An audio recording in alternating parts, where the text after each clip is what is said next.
क्या आप जानते हैं कि इमाम हुसैन की विलादत से पहले एक फरिश्ता जमीन पर क्यों कैद था? वह कौन सा फरिश्ता था जिसके पर टूटे हुए थे?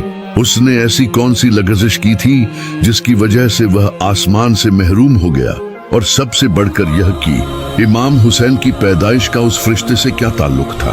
वह इमाम हुसैन की विलादत के वक्त ही क्यों आजाद हुआ? रिवायात में उस फरिश्ते का नाम फित्रस बयान किया गया है। कहा जाता है कि फित्रस उन फरिश्तों में शामिल था जो अर्श-ए-इलाही के कामों पर मामूर थे, मगर एक मौके पर उससे ताखीर हो गई। या अल्लाह, मैं शर्मिंदा हूँ। यह नाफरमानी नहीं थी, मगर सुस्ती जरूर थी। अल्लाह ताला के हुक्म में मामूली कोताही भी बड़ी आजमाइश बन जाती है। चुनांचे फित्रस के पर ले लिए गए और उसे जमीन के एक जजीरे में भेज दिया गया। सदियों तक फित्रस उसी हाल में रहा, न आसमान, न परवाज, न वह मकाम जो कभी उसका था, बस इबादत, नदामत और इंतजार। फिर वह दिन आया जब मदीना की फैजा बदल गई, जब हजरत फातिमा जहरा के घर नूर ने जन्म लिया, जब इमाम हुसैन अलैहिस्सलाम दुनिया में तशरीफ लाए। अल्लाह ताला ने जिब्राइल अमीन को हुक्म दिया कि 1000 फरिश्तों के साथ जमीन पर जाए और रसूल ए खुदा को इस अजीम नेमत की मुबारकबाद दे।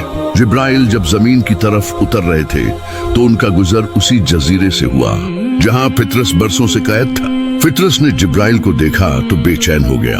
उसने पूछा, या जिब्राइल, आप कहाँ जा रहे हैं? जिब्राइल ने फरमाया, मोहम्मद के घर अल्लाह की एक अजीम नेमत ने जन्म लिया है, मैं उसी की मुबारकबाद देने जा रहा हूँ। यह सुनकर फित्रस की उम्मीद जाग उठी। उसने अर्ज किया, आए जिब्राइल, मुझे भी साथ ले चलो, शायद रसूल खुदा मेरे लिए दुआ कर दे। यहाँ एक और सवाल पैदा होता है, आखिर फित्रस को उम्मीद इमाम हुसैन से ही क्यों बंधी? क्या ये इत्तिफाकर था या अल्लाह ने पहले ही इमाम हुसैन को शिफा, रहमत और निजात का वसीला बना दिया था?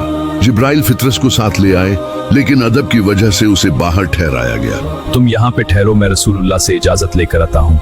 जी कबूल है। रसूल खुदा की खिदमत में हाजिर होकर पहले विलादत की मुबारकबाद पेश की गई।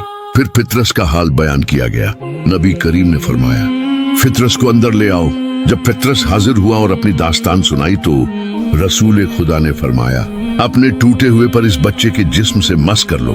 फित्रस ने जैसे ही अपने पर इमाम हुसैन के जिस्म ए अतहर से लगाए, उसी लम्हे उसके पर दुरुस्त हो गए। वह फिर से परवाज के काबिल हो गया। यह सिर्फ एक फरिश्ते की शिफा नहीं थी, यह ऐलान था कि इमाम हुसैन रहमत भी है और वसीला ए निजात भी।